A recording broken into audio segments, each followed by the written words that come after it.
Shalom. Salam sejahtera dalam kasih Kristus. Kali ini saya kembali akan menjawab saudara kita non-Kristen yang membuat pertanyaan di laman Facebook saya. Termasuk juga ada yang membuat pertanyaan di kanal YouTube.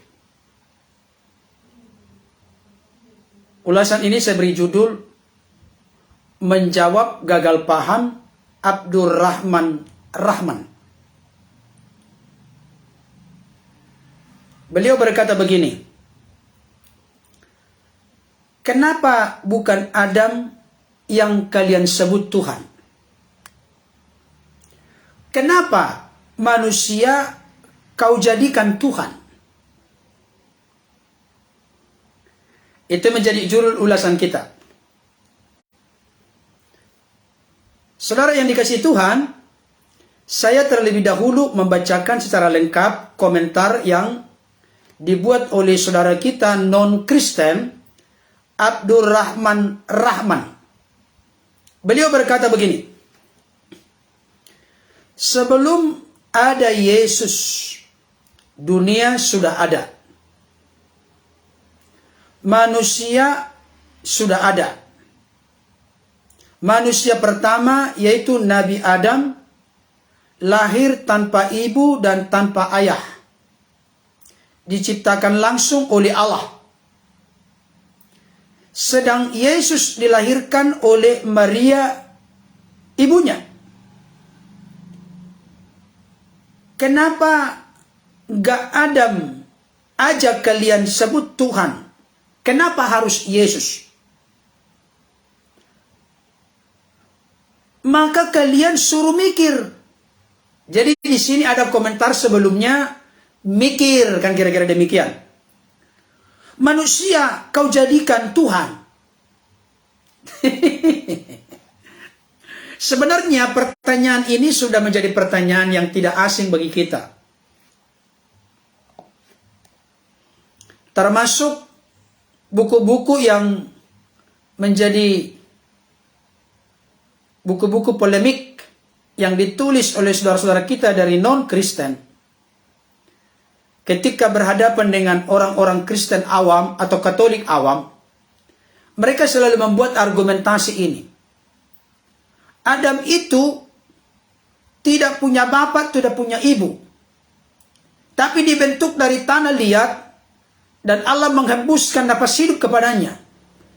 Lebih hebat dari Yesus yang masih memiliki ibu, dilahirkan dari rahim memang tanpa benih laki-laki. Kok Anda orang-orang Kristen begitu bodoh dan picik mengangkat dia atau membuat dia menjadi Tuhan? Kalau secara logika berpikir, kan lebih cocok Adam yang diangkat atau dijadikan menjadi Tuhan. Karena tanpa ayah, tanpa ibu ada di dunia ini. Masih lebih hebat Adam daripada Yesus yang hanya tidak punya benih laki-laki tapi masih dilahirkan dari rahim Maria. Lebih hebat dan lebih layak, lebih pantas Adam dong yang dijadikan atau diangkat oleh orang Kristen menjadi Tuhan. Kira-kira demikian pola berpikir dari Abdurrahman Rahman dan orang-orang yang memiliki pemikiran, pengertian, pemahaman yang dangkal seperti Abdurrahman Rahman ini. Saudara dikasihi Tuhan, kalau kita orang-orang Kristen tidak paham Alkitab secara baik, maka segera kita akan beralih keyakinan. Oh iya, benar juga ini komentar dari Abdurrahman Rahman ini. Kenapa bukan Adam saja yang dijadikan atau diangkat menjadi Tuhan? Disembah. Karena lebih hebat dari Yesus. Kenapa? Kenapa dan kenapa? Nanti akan ada lagi ulasan yang berkata, Nabi lain pun di perjanjian lama ada juga yang membuat mujizat, membangkitkan orang mati seperti Elia. Kenapa nggak dijadikan Tuhan? Kalau argumentasinya karena Yesus itu bisa membangkitkan Lazarus, bisa membentuk burung dari tanah liat serta menghidupkannya. Ini dari tradisi luar Kristen. Kenapa nggak diangkat menjadi Tuhan? Saya mau kasih tahu jawaban pertama. Di dalam bagian sebelumnya saya sudah bahas. Yohanes 17 ayat yang kelima. Yesus itu sudah ada sebelum dunia dijadikan. Atau sebelum dunia ada. Pertanyaan saya. Apakah Adam sudah ada sebelum dunia dijadikan? Inilah yang perlu saya sampaikan seperti yang disampaikan oleh Cak Lontong. Mikir. Mikir dan mikir. Apakah Adam sudah ada sebelum dunia dijadikan? Jawabannya tidak ada. Tapi Alkitab menunjukkan, membuktikan Yesus sudah ada, memiliki kemuliaan di hadirat Bapa sebelum dunia ada. Berarti dari konteks permulaan, apalagi nanti kita kaitkan dengan kitab Wahyu, Yesus disebut sebagai Alfa dan Omega, yang awal dan yang akhir. Tolong jangan salah mengerti. Kalau disebut yang awal bukan berarti ada titik permulaan. Bagi Bapa, Firman, dan Roh yang oleh teologi Kristen disebut dengan Tritunggal, itu tidak memiliki permulaan. Sejak kekal, Allah yang disapa dengan Bapa telah memiliki Firman yang kekal dan Roh yang kekal dalam dirinya. Satu tidak ada, berarti Allah itu tidak lengkap. Kenapa? Kalau Allah sempat tidak punya firman, padahal Alkitab berkata Allah menciptakan segala sesuatu dengan firman. Kalau sempat dalam detik atau menit tertentu Allah tidak punya firman, makanya Allah tidak memiliki daya cipta. Berarti kesimpulan kita apa? Allah itu sejak kekal telah memiliki firman yang kekal. Kalau sempat Allah tidak punya firman, pertanyaan saya, dengan firman apa Allah menciptakan firman kalau belum punya firman? Padahal Allah menciptakan segala sesuatu dengan firman. Allah itu adalah Allah yang hidup, bukan almarhum, bukan Allah yang mati. Maka sejak kekal, sejak Allah itu ada, Rohnya sudah ada. Karena Roh itu merupakan bagian daripada prinsip hidup Allah. Allah tanpa Roh adalah almarhum, mati. Berarti Allah sudah melekat di dalam dirinya firman dan Roh sejak kekal. Tidak ada yang tercipta kemudian seperti paham saksi Yehova. Tolong dimengerti kalimat saya ini. Jangan menuduh Yesus bukan ilahi dari natur keadaannya sebagai manusia. Jangan menilai Yesus bukan manusia dari natur keadaannya sebagai ilahi. Yang ilahi is ilahi, yang manusia manusia. Makanya sang firman yang disebut dengan logos itu memiliki satu pribadi. Pribadi sang logos, pribadi sang firman. Di dalam pribadi sang logos, pribadi sang firman yang satu ini memiliki dua natur. Natur kemanusiaannya dan natur keilahiannya.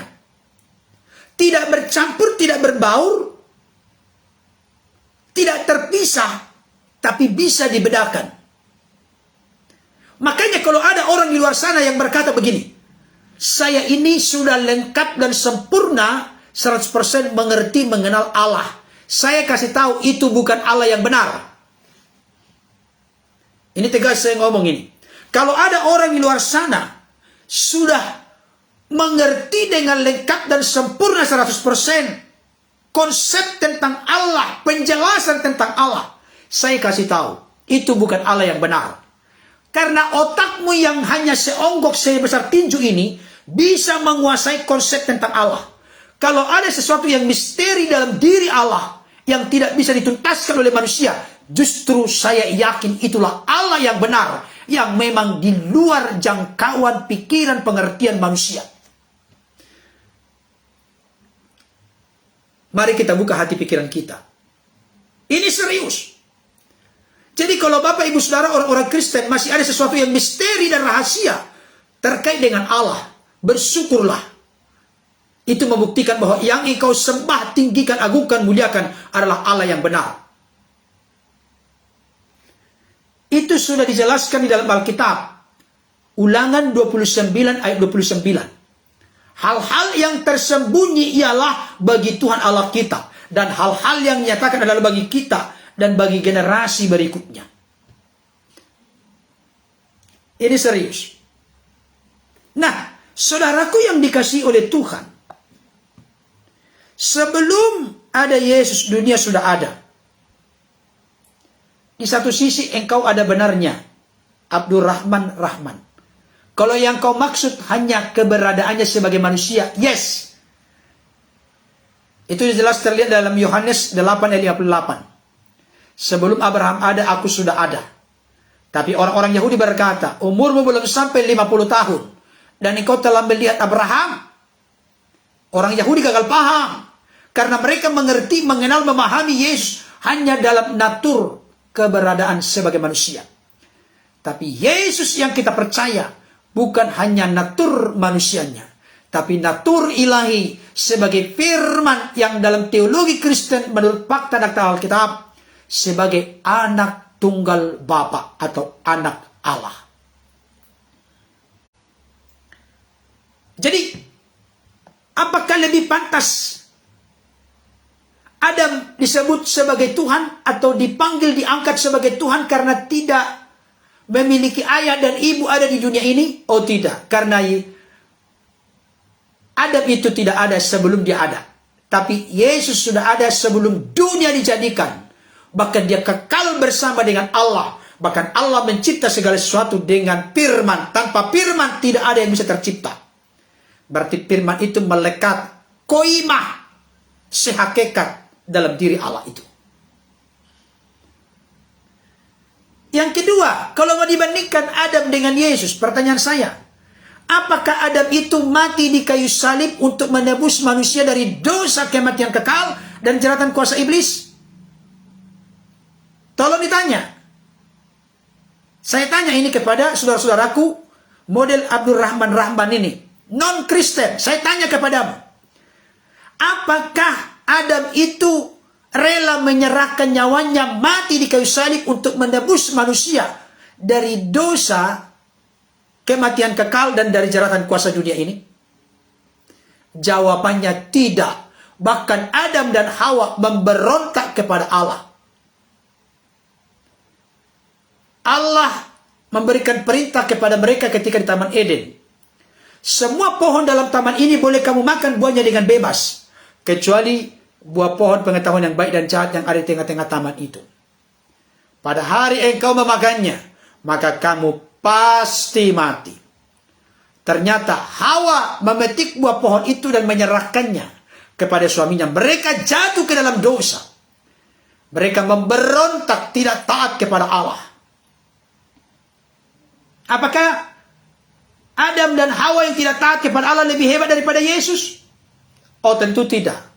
Yesus itu di dalam Filipi 2:8 dikatakan, dalam keadaannya sebagai manusia, ia telah merendahkan dirinya, bahkan sampai taat mati di kayu salib.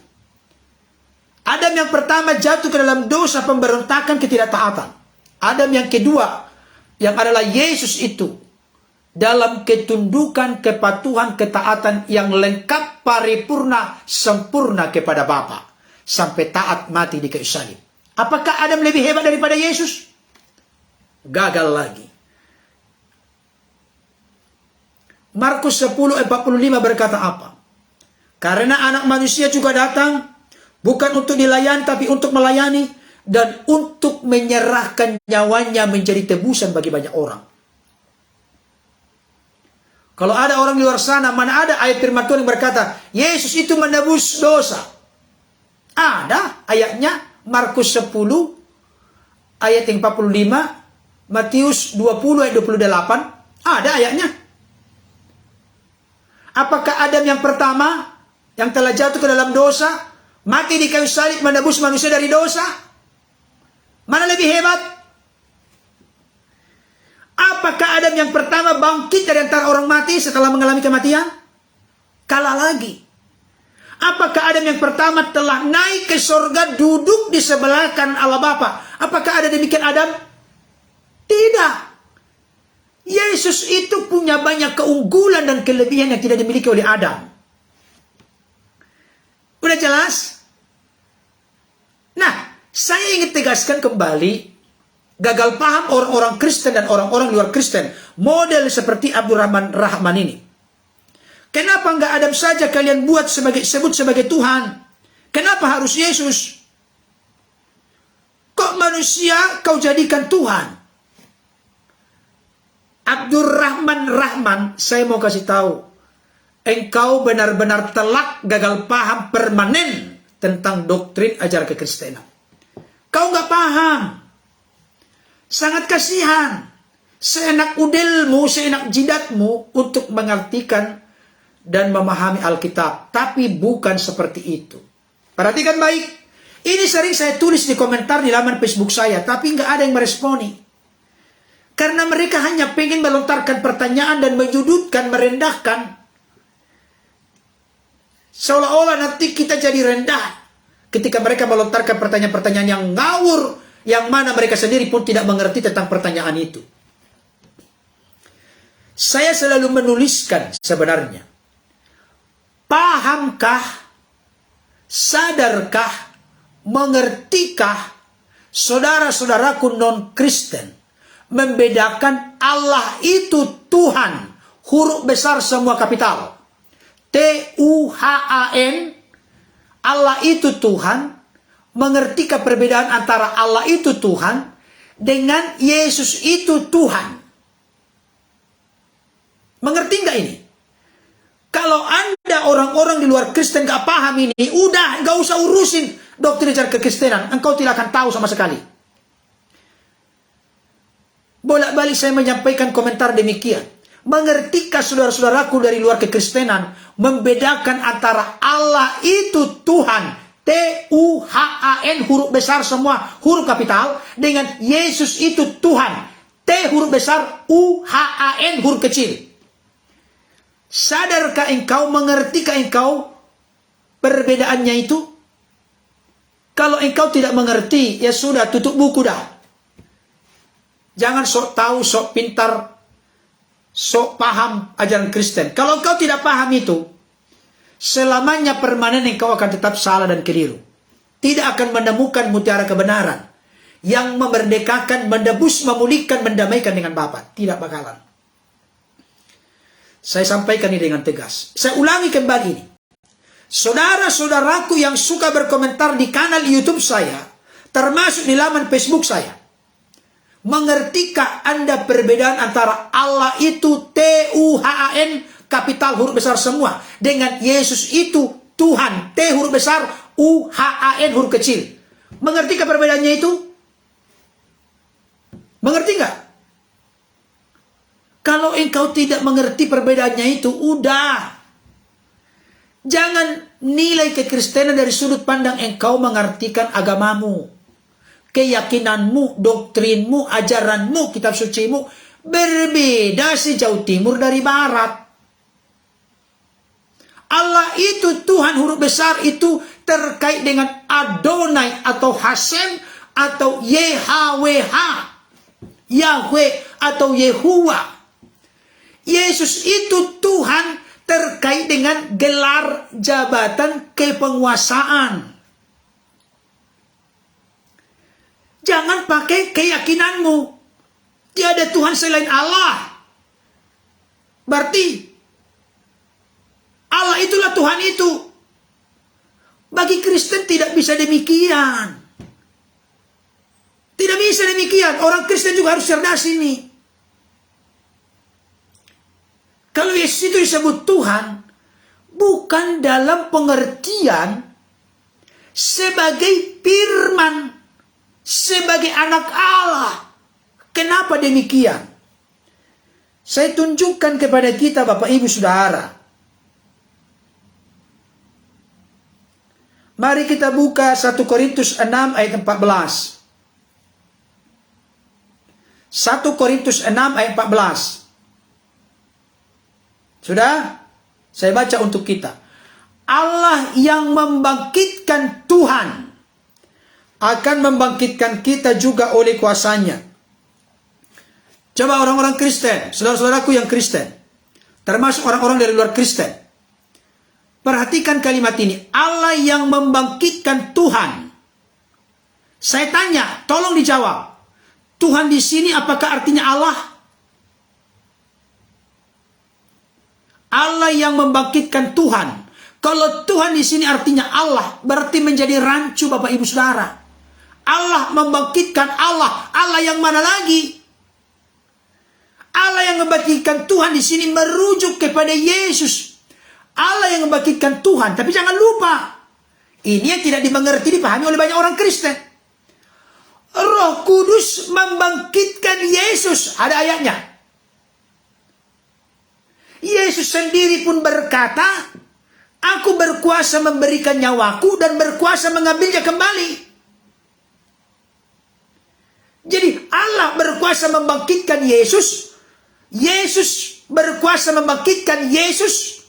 Bukan Yesus yang natur manusianya membangkitkan Yesus. Bukan. Udah mulai cerdas ya. Dan Roh Kudus, roh membangkitkan Yesus. Tritunggal Maha Kudus itu sama-sama membangkitkan Yesus. Jadi antara Allah ditujukan kepada Yesus sebagai Tuhan itu berbeda artinya dengan Allah itu Tuhan huruf besar semua. Di perjanjian lama selalu dituliskan kalau Tuhan itu huruf besar semua. Itu merujuk kepada Adonai, Hasem, atau merujuk kepada YHWH atau Yahweh. Ini saudara-saudaraku dari luar kekristenan tidak mengerti ini. Tapi ngerocos terus. Merasa sok pintar, sok tahu, saya lebih menguasai kekristenan. Tapi Anda gagal paham. Nangkap gak ini? Jadi, sekarang begini. Yesus itu Tuhan dalam konteks gelar jabatan fungsionalnya. Tapi jangan lupa, gak ada yang menandingi Yesus itu Tuhan dibanding dengan tuan-tuan atau Tuhan yang lain. Gak ada yang menandingi. Kenapa? Kita buka Alkitab. Matius 28 ayat 18. Matius 28 ayat 18. Yesus mendekati mereka dan berkata, kepadaku telah diberikan segala kuasa di sorga dan di bumi. Perhatikan baik. Saudara-saudaraku dari luar kekristenan yang mengatakan Yesus itu diangkat menjadi Tuhan di konsili Nikea Konstantinopel 325. Nonsen, omong kosong. Itu engkau yang tidak mengerti, tidak paham kekristenan. Kenapa? Kepadaku telah diberikan segala kuasa. Segala kuasa di mana? Di sorga dan di bumi. Segala kuasa ini otoritas, kepenguasaan, bahasa lain ketuhanan. Gelar jabatan kepenguasaan itu diberikan oleh siapa? Diberikan oleh Bapa kepadanya. Nah, ada saudaraku di sini berkomentar semakin membingungkan. Semakin tidak masuk akalmu. Karena apa? Karena engkau selalu memaksakan doktrin ajaranmu kepada Kristen. Nah, maksudnya Yesus itu ilahi bukan dalam natur keadaan sebagai manusia. Makanya nanti terjawab. Kok Tuhan mati? Yang mati adalah pribadi sang Logos, sang Firman dalam natur kemanusiaan. Itu jelas. Jadi orang Kristen tidak pernah rancu berkata, Yesus Tuhan mati di kayu salib. Nggak ada masalah. Tuhan Yesus mati di kayu salib. Sang Firman, sang Logos, pribadi sang Firman, sang Logos yang memiliki dua natur keilahian dan kemanusiaan. Natur kemanusiaannya lah yang mati. Makanya Alkitab banyak berkata dia yang dibunuh dalam keadaannya sebagai manusia. 1 Petrus 3:18. Masih banyak lagi ayat yang lain. Nah, perhatikan, kepadaku telah diberikan segala kuasa di surga dan di bumi. Kalau di dalam terjemahan kitab suci orang lain berkata, dia terkemuka di dunia dan di akhirat. kata terkemuka. Terkemuka berarti lebih tinggi dari yang lain. Kenapa? Karena dia adalah Tuhan di atas segala Tuhan, Raja di atas segala Raja. Wahyu 19 ayat yang ke-6. Dia penguasa atas surga dan bumi. Makanya kita bisa diyakinkan, dia yang datang dari surga, mati di kayu salib menebus manusia dari dosa, dan telah kembali ke surga, pasti masuk surga. Bukan mudah-mudahan. Bukan amal saleh, perbuatan baik, syariat, hukum, aturan, agama yang membuat selamat. Tidak. Jadi kalau ada saudara-saudaraku dari luar kekristenan membahas, disunatlah, berpuasalah, dan seterusnya, saya kasih tahu, syariat, hukum, aturan, amal saleh, perbuatan baik, agama, sudah pasti tidak bisa menyelamatkan. Yang bisa menyelamatkan hanya di dalam melalui Yesus. Oleh kasih karunia kita beriman kepada karya penebusan dan penyelamatannya. Karena manusia yang telah jatuh dalam natur dosa tidak mungkin bisa menyelamatkan dirinya dari dosa. Orang berdosa tidak bisa menyelamatkan orang berdosa. Hanya pribadi yang tidak berdosa, Sang Firman yang nujul turun menjadi manusia, mengenakan tubuh kemanusiaan, berkenosis. Siapapun yang percaya kepadanya tidak binasa, melainkan beroleh hidup yang kekal. Kisah Para Rasul 2:36 dikatakan begini. Jadi seluruh kaum Israel harus tahu dengan pasti bahwa Allah telah membuat Yesus yang kamu salibkan itu menjadi Tuhan dan Kristus. Yesus yang disalibkan dibuat oleh Allah menjadi Tuhan dan Kristus. Jadi yang membuat dan mengangkat Yesus menjadi Tuhan bukan konsili Nikea, bukan orang Kristen. Bukan, tapi Bapa di sorga, Allah Yahweh. Dia yang membuat Yesus yang disalibkan oleh tua-tua imam yang kepala Yahudi menjadi Tuhan dan Kristus. Saudara, maksudnya ya, menjadi Tuhan artinya menjadi penguasa, menjadi Gusti, menjadi Lord, menjadi Kurios, menjadi Raja, menjadi Tuhan. Udah nggak maksudnya? Jadi kasihan, sampai nanti bolak-balik. Ahmad Dedat, Zakir Naik, Ustadz Kainama, siapa lagi? Banyak lagi yang lain nanti akan berkata, tunjukkan di Alkitab, Yesus berkata secara eksplisit, aku ini Tuhan, sembahlah aku. Waduh, mereka pikir kalau sudah dilontarkan demikian, goncanglah ini orang Kristen, bubarlah orang Kristen ini. Gak ada di dalam Alkitabnya berkata, aku ini Tuhan, sembahlah aku. Hancurlah kekristenan kalau sudah demikian. Robohlah, berantakanlah kekristenan kalau sudah demikian. Enggak. Karena kita mengerti Yesus itu Tuhan, gelar jabatan kepenguasaan. Bukan berarti Yesus itu Allah. Yesus itu ilahi dalam keberadaan sebagai firman, atau sebagai anak tunggal Bapa, atau sebagai anak Allah yang keluar dan datang dari Allah. Kalau begitu, adakah di dalam Alkitab disebut secara eksplisit, aku ini Tuhan? Ada. Yohanes 13:13. Engkau berkata bahwa aku ini guru dan Tuhan. Perkataanmu itu tepat dan benar, sebab memang akulah guru dan Tuhan. Banyak cerita di Alkitab, orang sujud menyembah kepadanya. Perhatikan baik ya. Banyak cerita di Alkitab, orang sujud menyembah kepadanya dan memanggil Tuhan, tolonglah aku, selamatkanlah anakku, belalah perkaraku. Banyak Bapak Ibu Saudara, ketika orang-orang sujud menyembah kepadanya, Yesus tidak berkata, jangan sembah aku. Gak ada. Dan jangan lupa juga konteks tradisi, bahkan keyakinan yang berkembang mewarnai orang-orang Yahudi, bahkan sampai ada itu di dalam satu hukum yang 10 hukum. Jangan menyebut nama Tuhan Allahmu dengan sembarangan. Yesus itu dalam keadaan sebagai manusia, dia itu orang Yahudi, bangsa Israel. Dia tahu itu, dia mengerti hal itu. Dan jangan lupa, di kekristenan, saya kasih tahu, yang suka minta-minta dirinya disembah adalah iblis. Yesus dengan iblis itu bertolak belakang.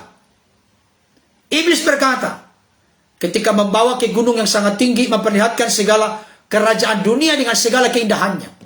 Iblis berkata apa kepada Yesus? Semua itu akan kuberikan kepadamu jika engkau sujud menyembah kepadaku. Yang minta-minta supaya sujud menyembah kepadanya itu iblis. Yesus kontradiksi, tidak pernah cocok dengan iblis. Tapi banyak kasus dalam Alkitab, banyak cerita peristiwa dalam Alkitab, orang sujud menyembah kepadanya, dan Yesus tidak menolak penyembahan mereka. Kiranya ulasan ini dapat menjadi berkat, memberi inspirasi yang meneguhkan, menguatkan kita dalam mengiring mengikut Tuhan. Saudara-saudaraku di luar kekristenan, model Abdurrahman Rahman dalami kekristenan dengan motivasi yang benar, sehingga engkau menemukan kebenaran yang memerdekakan. Tuhan Yesus memberkati. Amin. Dadah.